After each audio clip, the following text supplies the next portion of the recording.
Vendredi 19 février 2021. Madame, Monsieur, bonjour. Merci de rester sur la CRTV. Bienvenue aux 12h. Badwin Sama, bonjour. Good day to you, Nicole Doudou. Vous avez les titres de cette édition en langue anglaise.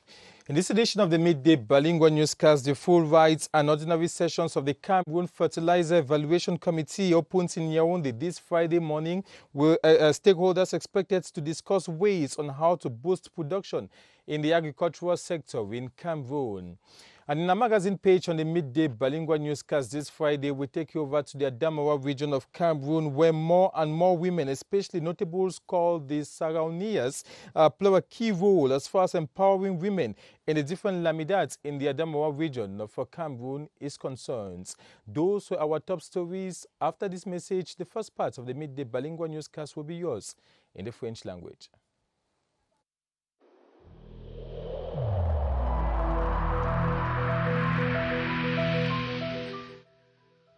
I urge you once again to put on your face masks, to wash your hands regularly, and to consult a physician or any other health personnel if you notice any symptoms.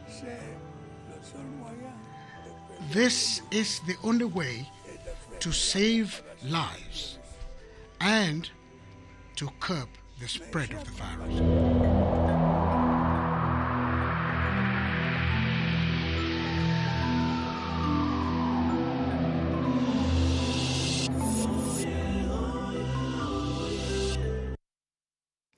Merci de nous recevoir chez vous. Madame, Monsieur, bienvenue à cette édition bilingue de la mi-journée sur la CRTV. En ouverture de cette édition, le gouvernement camerounais, à travers son comité d'évaluation des engrais, tient depuis ce vendredi ses sessions de plein droit et ordinaire à Yaoundé. Pendant 3 jours, les experts des départements ministériels impliqués vont délibérer sur 89 dossiers de demande d'autorisation de mise sur le marché introduits par les opérateurs économiques du sous-secteur engrais. La tenue de ces travaux entend mettre un terme à la tolérance administrative jusque-là observée dans ce domaine d'activité. Nos reporters suivent de très près cette actualité et ils reviendront avec d'autres détails pour les éditions futures. Dans l'actualité également, ce vendredi, la salle des actes de l'université de Yaoundé 1 abrite en ce moment même la conférence des chefs des institutions universitaires. Parmi les sujets à l'ordre du jour, le recrutement spécial décidé par le chef de l'État, Paul Biya, la dette intérieure des universités d'État, la sécurité au sein des campus universitaires, entre autres. Assise présidée par le professeur Maurice Aurélien Soso, recteur de l'université de Yaoundé 1. Il est par ailleurs président de la conférence des chefs des institutions universitaires d'État. Une autre information dans l'actualité, le ministre de la décentralisation et du développement local est en visite de travail dans la région du Sud. Georges Elanga Obam rencontre en ce moment les magistrats municipaux et les délégués départementaux au cœur des échanges. Le suivi de la politique gouvernementale en matière de décentralisation et de développement local. Les travaux ont pour cadre la salle des conférences de la mairie des Bolova à Premier. La question de la migration dans la stratégie nationale du développement 2020-2030 des arts et de la culture au centre des travaux du conseil de direction du musée national. Les travaux de la 3e session ordinaire se tenaient hier à Yaoundé sous la houlette du ministre des arts et de la culture, Bidongpat. Le budget et les textes organiques du musée national ont été mis en examen. Étienne Pascal Azegue pour les détails. L'implémentation de la vision futuriste et dynamique du musée national passe par des textes organiques bien ficelés et surtout par des ressources financières conséquentes. Ces 2 aspects figurent bien à l'ordre du jour de la 3e session ordinaire du conseil de direction de l'institution où sont conservés et exposés des objets de notre culture. Le président du conseil de direction annonce ainsi la contractualisation de 100 guides et médiateurs culturels pour le développement des activités de résilience en période de la Covid-19. L'atteinte de ces missions passe nécessairement par le renforcement des capacités du personnel et la mise à disposition des ressources financières conséquentes pour que cette vitrine de la culture camerounaise reflète la densité et la diversité de notre patrimoine culturel. Le musée national amorce ainsi progressivement SAMU, conformément au décret du Premier ministre sur son organisation et son fonctionnement. You welcome back. The full rights and ordinary session of Cameroon Fertilizer Evaluation Committee opens in Yaoundé this morning, and the two-day session of the committee is holding under the auspices of the Minister of Agriculture and Rural Development, Gabriel Mbairobe, and stakeholders drawn from the ministries of trade, livestock and animal industries, health and finance will discuss ways as to how to boost agricultural production in Cameroon. And our reporter, Ewane Epole, caught up with the Secretary General in the Ministry of Agriculture and Rural Development, in the person of Professor Mbongwes, who now throws more light on this evaluation committee. Let's take a listen for the Secretary General's excerpt. To look at the marketing authorization that has been given to the different fertilizer subsectors in Cameroon, and also to validate the protocol that has been put in place, and then to look at the technical aspect of this different fertilizer to see how the quality these different fertilizer will have per crop that we grow in Cameroon, because the farmers themselves misuse the application of these fertilizers. And also the company themselves also misuse the quality of the different type of fertilizers that they produce. So at the end of this workshop of today, the committee put in place, they are going to look at all the different fertilizers and look at the quality that has been put in place, and then see how the marketability of these fertilizers will be put in place, and then to validate them. Let's now talk about the third ordinary session of the Board of Directors of the National Museum that took place in Yaoundé recently, with members examining ways as to how to preserve the country's national heritage. Chaired by Arts and Culture Minister Bidung Pat, he used the opportunity to encourage the different stakeholders to continue working in synergy so as to make Cameroon's cultural identity unique. Joyce Tata tells us more in this report. The National Museum of Cameroon, a place of encounter with history. Each visit gladdens the hearts of visitors, a sense of belonging which the minister implored board members of the institution to make sure it is ever present. You started writing some of the best pages of the history of this important institution. I encourage you not to relent in your efforts. I have no doubt that your task is a difficult one, but I also knew that your zeal and determination will see you through. Government needs to honor her own part in the engagement by proving the necessary financial and human resources. At the meeting, key tasks to be examined this year according to hierarchy were revealed, notably finalizing the project on making a virtual space for the National Museum, the organigram of the institution, establishing elaborate visit programs for schools in the country, and the list continues. A vision government is poised to see in its fruition, come what may, for a qualitative preservation of Cameroon's national heritage. And let's now take you over to the campus of the University of Yaoundé 1 to talk about this extraordinary session of heads of university institutions in Cameroon. We should be having the images on your screen, heads of university institutions in Cameroon. That's on the way on the campus of the University of Yaoundé 1. Chaired by the rector of the university, Professor Maurice Aurélien Soso. Discussion center on the new salary scale for support staff in the different state universities. And the session is equally attended by rectors and vice-chancellors of the different state universities. We will be continuing the midday bilingual newscast in the French language with you, Nicole Dodo. Oui, Badouing, la diaspora camerounaise œuvre pour la facilitation des évacuations sanitaires. Un partenariat dans ce sens vient d'être signé en présence de l'ambassadeur de Turquie au Cameroun. Les détails dans ce reportage signé Alvin Giselze. Désormais, les procédures d'évacuation sanitaire sont allégées entre Yaoundé et Ankara. L'axe est aménagé par des facilités qu'offre la diaspora camerounaise en Turquie. Le domaine de la santé faisant partie de la coopération turco-camerounaise, nous avons implanté aujourd'hui Voya Health au Cameroun.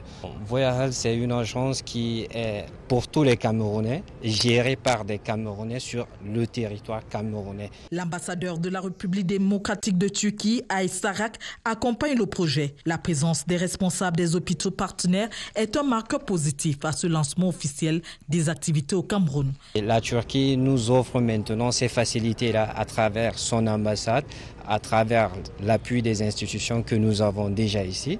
Des traitements de la moelle osseuse à la greffe de foie, en passant par le traitement du cancer et des maladies cardiovasculaires, l'évacuation sanitaire vers la Turquie est à la main courante.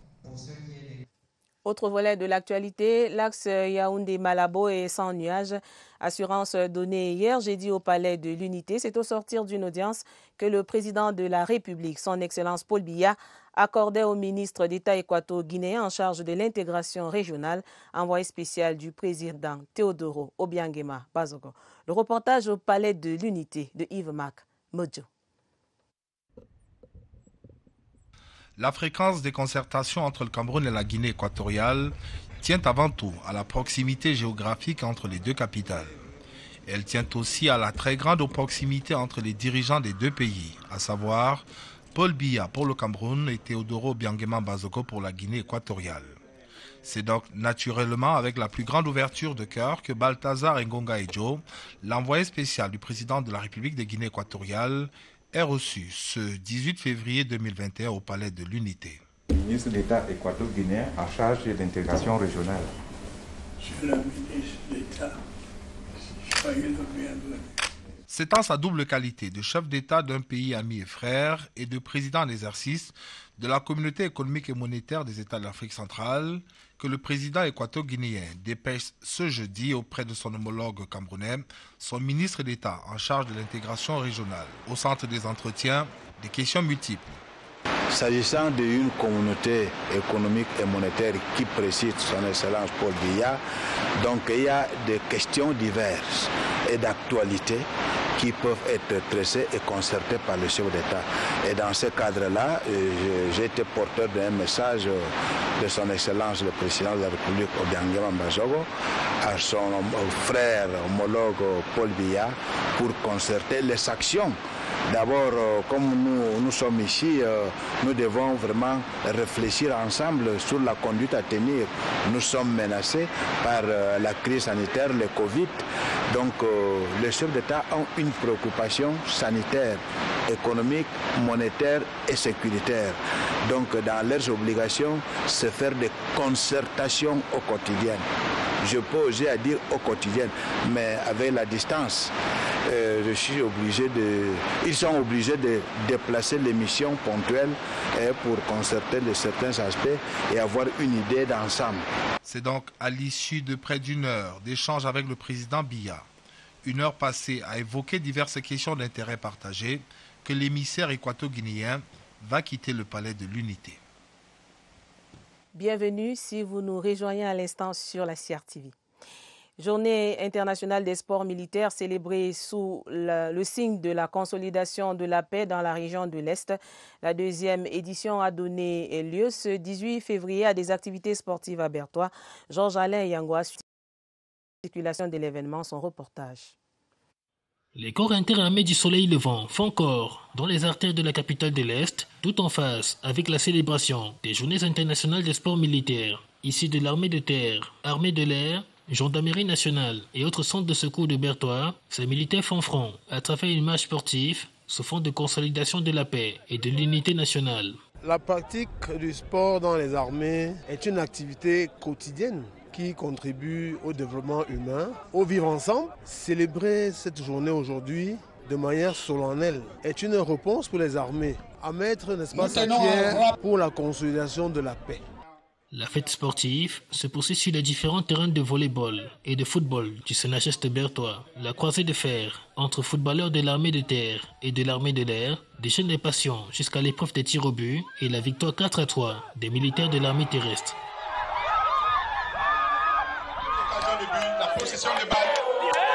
La dernière rencontre sportive est celle du foot militaire. Similaire au handball et au rugby, bien au-delà de ces différentes confrontations, c'est le fair play et la promotion de la cohésion nationale qui ont triomphé.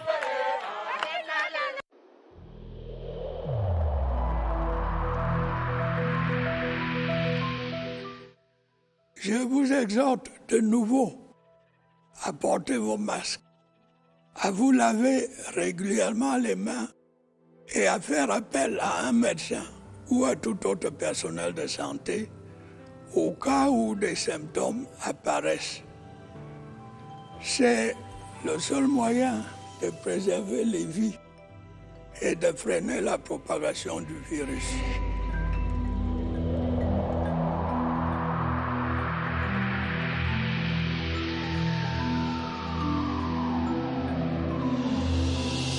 Watching the midday bilingual newscast on CRTV.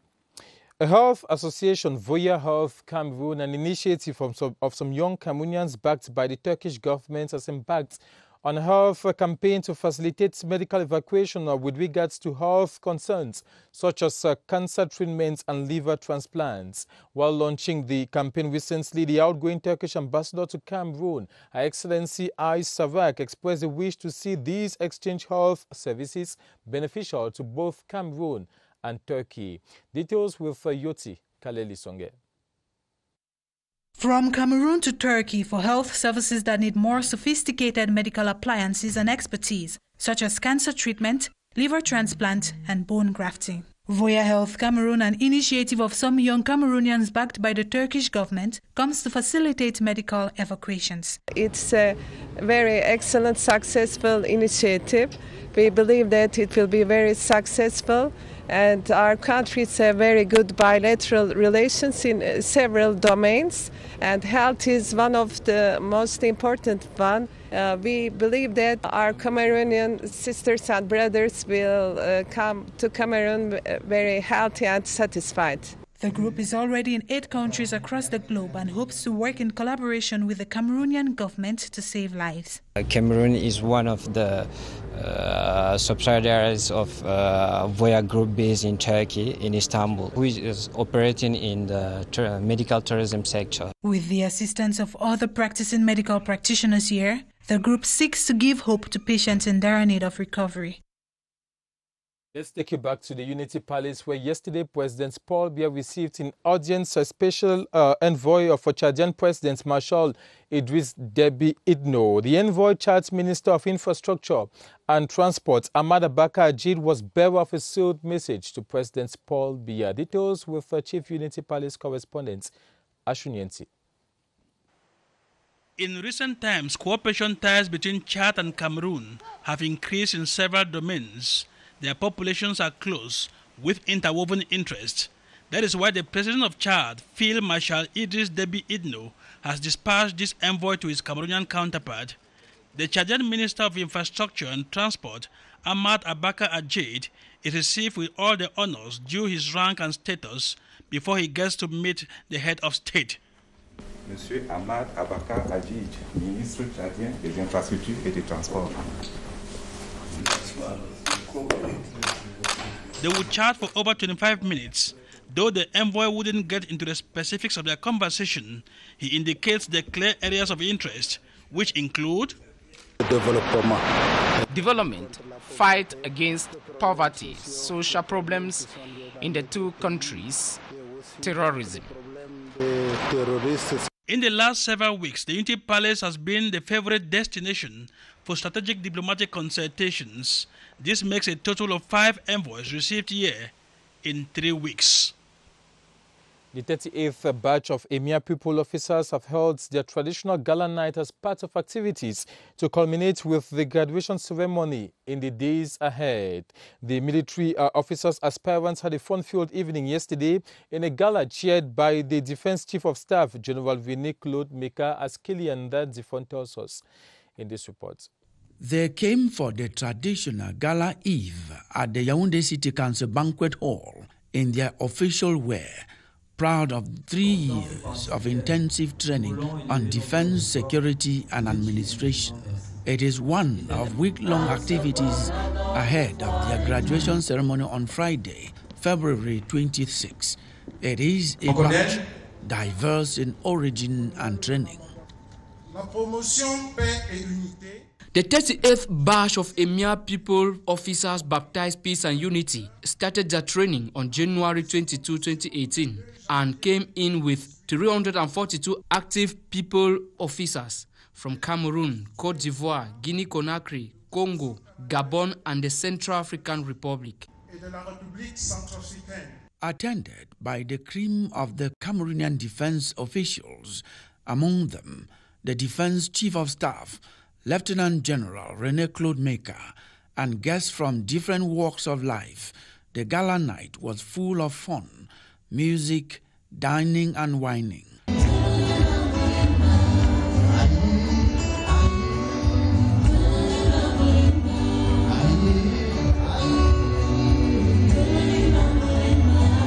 Most of the entertainment was done by the aspirants themselves.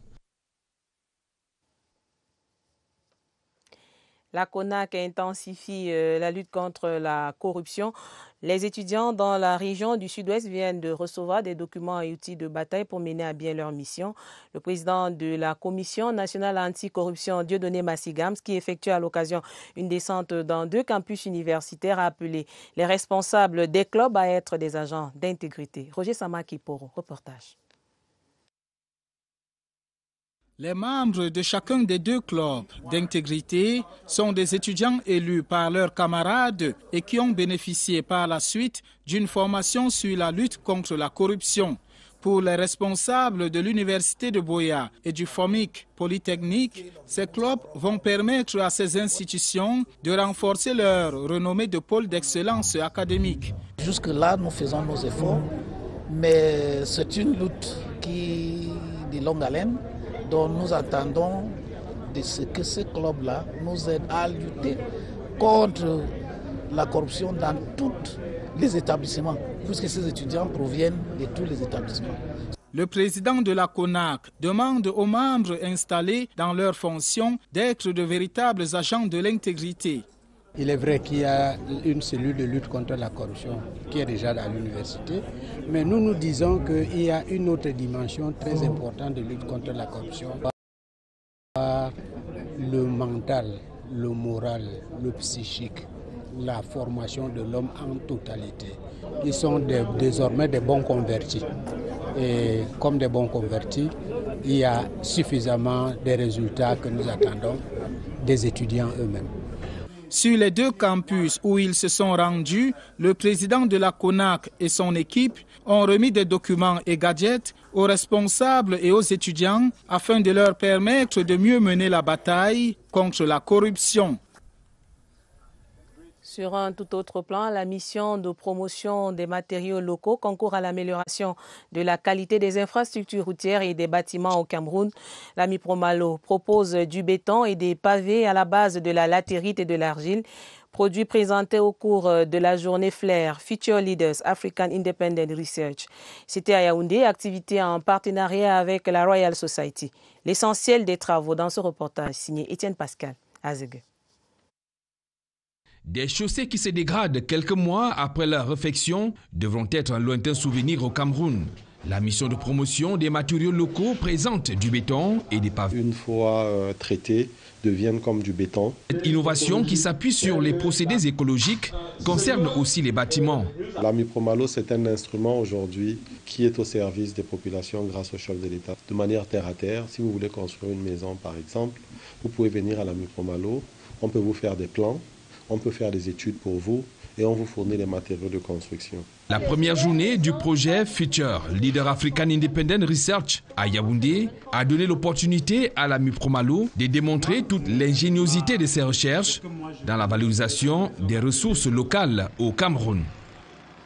Let's take you over to the Star Building, where the presidential plan for the development and reconstruction of the Southwest and Northwest regions has received its first support from a foreign partner. The government of Japan has committed itself to supporting the initiative to the tune of $2,750,000. The funding agreement signed yesterday in Yaoundé in the presence of Prime Minister Joseph John Gote targets the construction of a water point and the development of health facilities in Fako Division in the southwest region of Cameroon, as Star Building correspondent Christian Che-Atam tells us in this report. The signing of the financing agreement between Cameroon and Japan, which was supervised by Prime Minister Joseph John Gote, represents the first commitment made by a bilateral partner of Cameroon towards the execution of the presidential plan for the development and reconstruction of the Northwest and Southwest regions. The government of Japan decided to finance this project implemented by UNDP to rehabilitate the water point and the health center of the Southwest region. And we are going to continue to contribute to the reconstruction and development of the Southwest region. Having donated $8.9 billion for the execution of the plan, the government of Cameroon is hoping that the Japanese involvement is a positive signal which others will follow. Japan today has showed the way, and we want to believe that our partners will also continue to support, as they did relentlessly in the past, Cameroon in its dire need to progress towards development. The United Nations Development Programme, the implementing partner of the plan, is positive that the gesture made by Japan will have a direct impact on the field. We think that it is very important, while other things are taking place, that we don't forget to, at the same time, provide social, economic, basic services to the affected population. About 90 billion francs is required for the execution of the plan. The government has provided 10% of that sum and is hoping for a favorable reaction from other bilateral partners. À la page magazine du journal, les femmes dans la Damawa, maillon essentiel dans la gestion de la cité, cas d'école dans l'arrondissement de Ngara. Sa Majesté Bella Kassali Oussamboum a désormais à ses côtés une femme notable. Quand la chefferie supérieure Mboum s'ouvre à la gente féminine, Adamou Sanda Kaigama signe la page magazine de ce journal. Indispensable depuis la nuit des temps, la femme dans la chefferie supérieure Mboum de Ngara est davantage sous le feu des projecteurs. En cela, elle joue un rôle important dans la notabilité.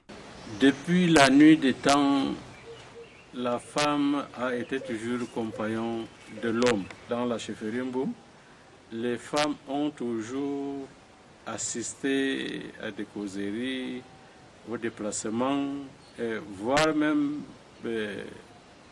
aux guerres. En d'autres termes, la gente féminine à la chefferie supérieure Mboum est au cœur de l'action sociale. Les femmes notables doivent encourager leurs sœurs à amener les enfants à l'école. Et surtout, l'école de la jeune fille. Encourager les femmes à aller vers le centre de santé pour leur consultation prénatale et suivre leur grossesse jusqu'à ce qu'elles accouchent même dans les centres de santé. La femme joue un grand rôle à la chefferie. Sans la femme, il n'y a pas le pouvoir. Le statut des femmes en pays Mboum épouse la totale adhésion du guide suprême. Ce n'est pas nouveau. Il nous appartient maintenant à redynamiser la femme dans son statut et leur demander le rôle qui est le leur dans la construction, dans l'édification d'un Cameroun nouveau. À l'heure où le monde entier attache du prix au respect du genre, la chefferie supérieure Mboum de Ngara est d'ores déjà dans la cadence. It's with that report from the Adamawa region that we put an end to this edition of the Midday Bilingual Newscast on CRTV. Join Caroline Okia and Agnès Solange Abdessoula as your host of the Midday Bilingual Newscast this weekend. Nicole Doudou, once more, good day. Merci Badoui. Madame, Monsieur, merci d'avoir suivi. Excellent week-end sur nos antennes. À lundi, 12h.